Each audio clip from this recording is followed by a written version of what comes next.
I have recently posted my review of the book Tin Print, and in my research I came across this website which has a companion disc for the book, which is an unofficial companion disc which has a lot of the programs already typed out in it, which takes some of the work for us people that are trying to just run the programs and have fun checking it out. It looks like it was done by a gentleman named Martinland. It goes by on Martinland on csdb.dk, and I went ahead and I downloaded it, and I have another software program that I recommend is Dirmaster, and I've used this version 3.11 to go ahead and open up the disk and explore it. And I covered in my Tin Print bonus content, there is a note on here and I covered this, but let's pull this up. I'm afraid it's going to be loud. Let's run it.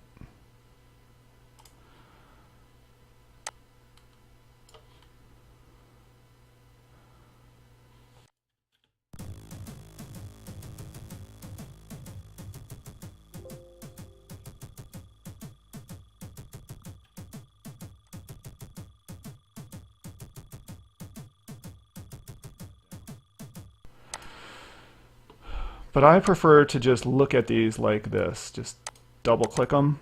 And this is the original, the name of the book right here. I wanted to demonstrate the icicle storm. This is just a simple program to fill the screen. It was talked about in the Tin Print book. And you see how Commodore 64 is kind of slow, but if you wanted to, you could warp it. Fill up the screen quicker.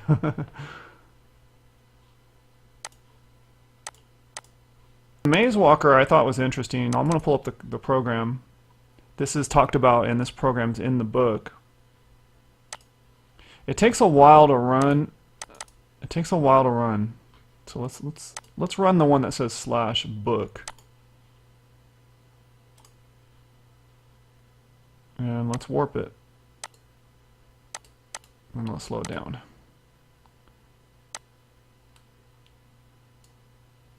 And let's warp it. You see it starts over if it hits the wall. Ooh, that one's going in a circle. That's interesting. Broken generator. Let's see what this is.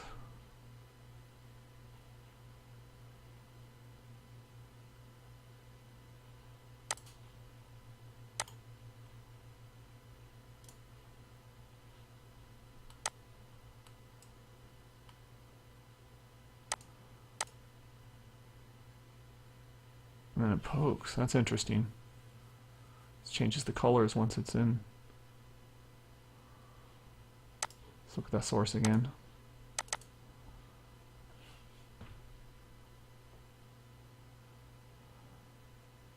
Very interesting.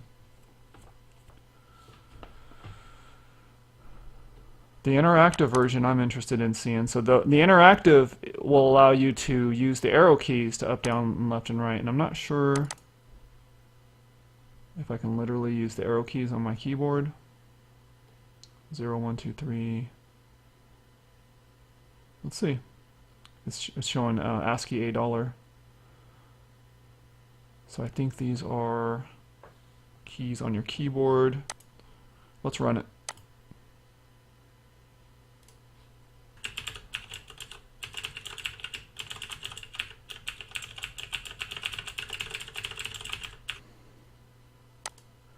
Then there's the maze tester. Love to warp these just to see where they go as it tests all the solutions for the maze. That's really cool.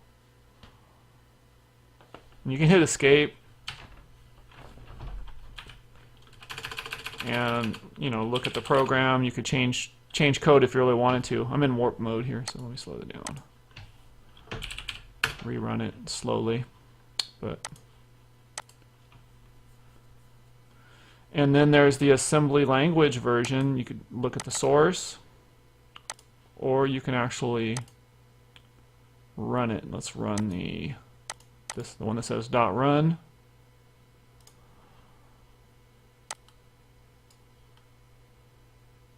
You would think it would be faster. I would think it would be faster, but this is using the built-in ROM chips that are built into the Commodore. And then the other programs they have are the sound. They have the sound generators.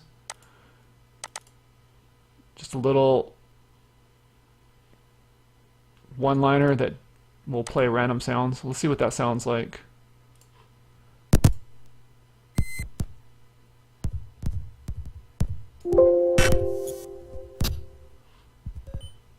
But it's kind of random, garbly gook. Let's try this one. It's a little bit longer. Let's see what this one sounds like.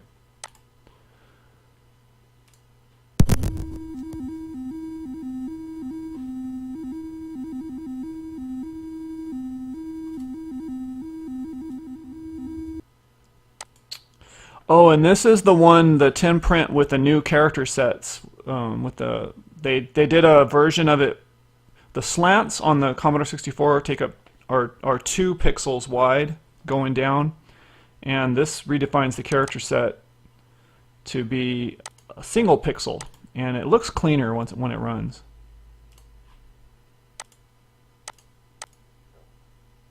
And let's go escape. I think that looks much cleaner. The maze looks a lot cleaner this way. To me, it looks better. And you can kind of imagine going through this maze, this endless maze.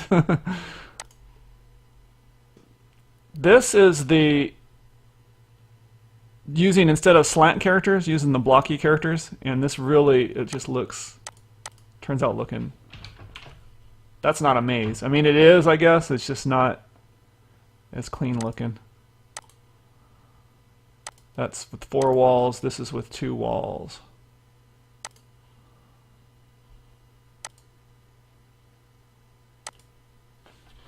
That's a little better. I think this one looks more like art. When you zoom it out a little, it kind of looks has that abstract look. And it's definitely a maze. Just weird looking.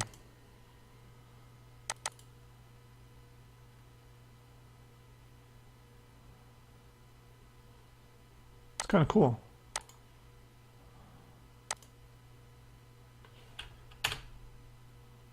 This is the icicles, kind of, but just random slashes. So let's zoom it. This is actually 10 print if you were to do it randomly on the screen.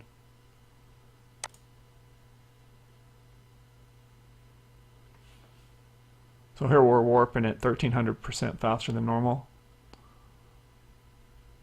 And eventually it should have hit every character on the screen. What's burrow? Let's check out burrow.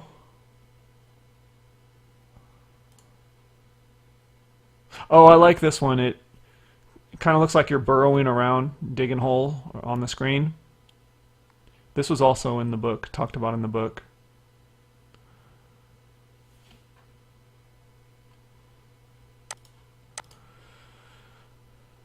Let's look at April Fool. This one is waiting for character input.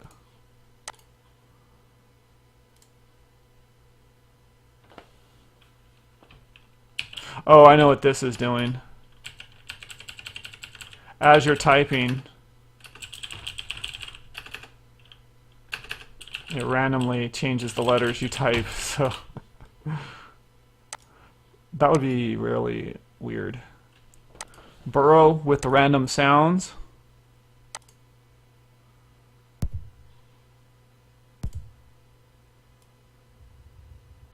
Ooh, what's this? Let's see what this is.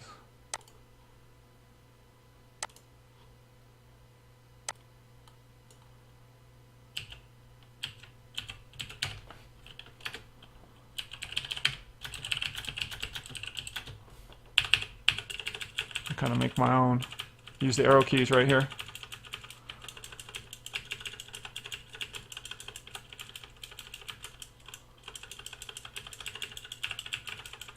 kind of interesting. It's like playing Dig Dug. So I'm really enjoying the companion disc. I think you should check it out.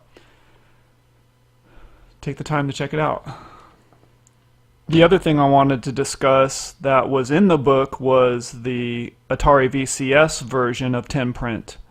And I have looked all over for it, and I had to track it down from the author, one of the authors of the book, Ian Bogost. And he has sent that to me graciously, and I really appreciate that. And here is the README file for that. And here is the source code on for the Atari VCS. And then also, let me scroll that down to the bottom. You can see these will make up the slash marks. And also he included some ROM images, and the main one I wanted to demonstrate is this one flashes. When you double click, it runs in Stella, the Stella emulator. And you have to hit F2 or game reset in order to activate it. Oops, gotta be out of pause mode. And I know on your screen it's probably flashing left and right. Half of the screen's displaying on one side, half the screen is displaying on the other. But when I'm looking at it interactively, I don't see that. I just see a scrolling screen, a little bit of flickering. So I mentioned that to Ian, and he sent me the a non-flicker version. And so this is what it looks like. He said you really can't do a non-flickering version of this that is scrolling. So that's what I'm showing here, just the non-flicker. And then he gave me one that's symmetrical and then one that's asymmetrical. So I have a symmetrical and an asymmetrical. And let's take a look at those.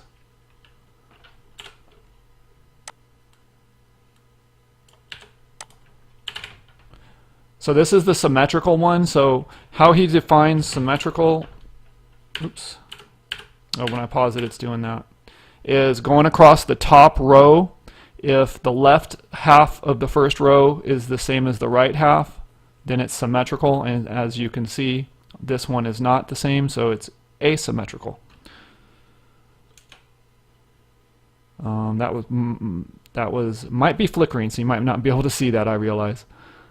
And then the symmetrical version, just in case, let's see. This one shouldn't be flickering. This is the symmetrical version. So if the top row is all the same, then, or the left half is the same as the right half on the top row, then it's the symmetrical version. And this is the symmetrical. So I was really pleased and thrilled that he was gracious enough to give, or to post these. And I'll have the link at the bottom of this video so you can download these ROMs and the assembly program.